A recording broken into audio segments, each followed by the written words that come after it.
my film was inspired by when I froze my eggs in 2021, which was a very complicated, existential, messy, awkward process. But in the film, Nellie is doing the throwback tour where she revisits old loves from the past while she's freezing her eggs to see if any of them were worth a second shot. Spoiler alert, none of them are, but it was inspired by my true life and my friends and exes and family. Some of those conversations are literally real, like I took the words out of my dad's mouth and I put them on the page because some of them were so scarring for me. And it's funny because my dad has not seen the film yet, but I showed him like a little clip and he was like, I was like, Daddy, that's like literally what you said to me. So it's going to be a little awkward when he sees it finally. I mean, it's funny because I think about it. Sometimes you write the film and you do it just like on a whim, you're just going for it as a writer, and then you rewatch it so many times as a director.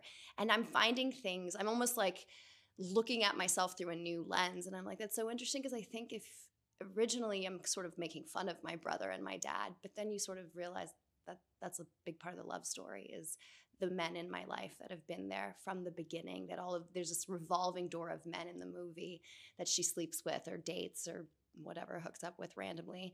But the men from the beginning of the film are the ones that are there in the end. Sometimes I'm like, where do I end and Nellie begin? Where does she end and where do I begin? So many things are, I mean, I feel so deeply protective and bonded to her because she's sort of this heightened version of myself. There's different, there's certain, I have my stuff, my life a little more together than Nellie. I was able to afford it, thank God. But like if it had happened even a couple years previously, I was like super broke and I would have needed to go to my dad and beg him for the money, and he would have yelled at me. He would have handled it exactly like he does in the movie. So, I mean, it's hard to tell. I don't think that I am Nellie, but I do feel like she's inspired by me in my life. And I don't have any skills to make jewelry. I don't have any skills to have an Etsy business, but that's like my greatest dream, to have the kind of skills so that I could have my own Etsy business. That would be so cool. All I know how to do is make movies.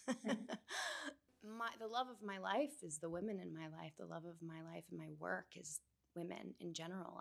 I make movies for and about women and the female experience. So, of course, throughout the film, you see that from her mom to her best friend to her neighbor, there's all these women having these really unique individual experiences, and we all sort of feel isolated, right? Whether it's you're struggling with your fertility, trying to get pregnant with your husband, or you don't know if you want kids, or you're having a miscarriage. I mean, all of these unique experiences make you an island. And so for me, a lot of the film was about how lonely I was during the process, but you're kind of lonely together. It's like I was reading about how egg freezing was soaring during the pandemic because people were losing years of dating. They're like, I don't know when we're going to be able to go out back into the world. I might lose a year, 2 years of dating. I might as well freeze my eggs because I don't know when this is going to happen. And so I was reading about how it was soaring, and I was like, why do I feel so alone in this? I know women that are going through this. Why do I feel so alone? So my hope was that it was sort of binding together all ththese different female experiences, and you see that we can hold each other's hands through it, even if it's not exactly the same experience we're living. Yeah, I just it would be weird for me to write a film that's so inspired by my life and then have this Prince Charming show up and that's the end of the movie. It's not reflective of what happened. It's not reflective of how I have experienced dating yet.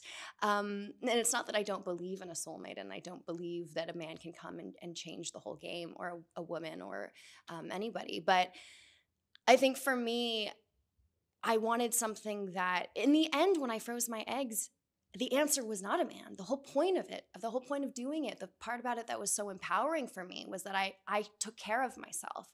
And it was one of those few times in my life where I was like, where is everyone to take care of me? Where is my mom? Where is a boyfriend? Where is anyone? And that the fact that I was able to do it and inject myself and mix my meds and go to surgery and do all the things at the end of the day, I was like, I have those eggs in a freezer at the beach, and I did that all on my own.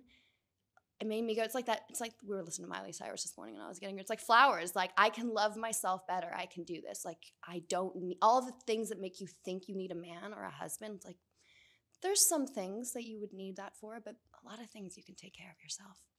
I just want everyone to remove some of the shame of getting a little older, and for me there was so much shame tied up in my fertility. I felt like the fact that I had to spend $13K and I had to be bloated and alone and in and out of a doctor's office meant that I had really failed. I had really blown it. I had been given a set amount of time to find a partner and I wasn't able to do it, and this was my punishment.